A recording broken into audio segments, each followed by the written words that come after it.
Alors Airbnb en France est un carton parce que la France arrive derrière les États-Unis en termes de succès. D'ailleurs, les réservations ont augmenté de 9% quand même depuis le début de l'année. Qu'a dit, c'est pour cette raison qu'Airbnb veut se lancer dans de nouvelles perspectives, renforcer son offre en province, notamment à la campagne. Effectivement, puisque pendant la crise sanitaire, depuis le début, il y a eu énormément de recherches de location en région. Les confinements, le télétravail, comme on le sait, ont poussé beaucoup de Français à se mettre au vert, notamment là, regardez comme on le voit dans les images, c'est à Mortré, un petit village normand de 150 habitants qui a vu beaucoup de voyageurs provenant donc de cette plateforme Airbnb. Et dans le top des destinations, Pascal, nous avons la Bretagne, la Vendée, mais aussi la région PACA qui ont reçu beaucoup de voyageurs pendant cette période d'été. Et face à cette tendance et pour être sûr de pouvoir répondre à cette forte demande, Airbnb s'est fixé un objectif. 15 000 logements dans nos campagnes d'ici la fin de l'année. Il y aura des logements entiers ou encore des chambres en location chez l'habitant. Les offres seront variées.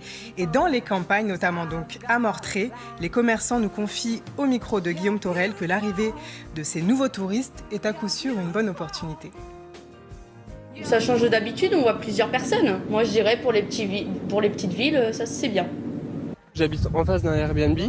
J'ai vu en plus des jeunes aussi, de mon âge, qui étaient venus. Donc ça, c'est assez sympa. Ça amène du dynamisme, ça amène plein de monde.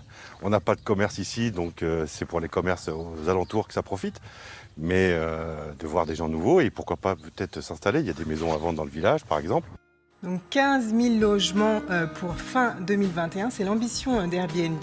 Et pour y arriver, la plateforme s'appuie sur l'association des maires ruraux de France qui vont les aider à trouver donc de nouveaux hôtes dans ces régions. Et en contrepartie, la plateforme s'engage à verser une prime de 100 € à chaque logement inscrit sur la plateforme Airbnb.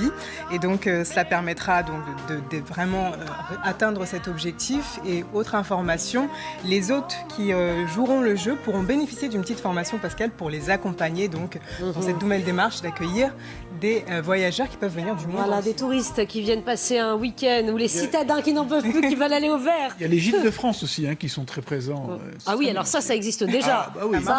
Ça existe déjà, François-Xavier Pietri, mais c'est vrai, c'est une bonne initiative et puis ça permet de faire revivre les cœurs de nos villages. C'est formidable. Merci beaucoup, 7h41.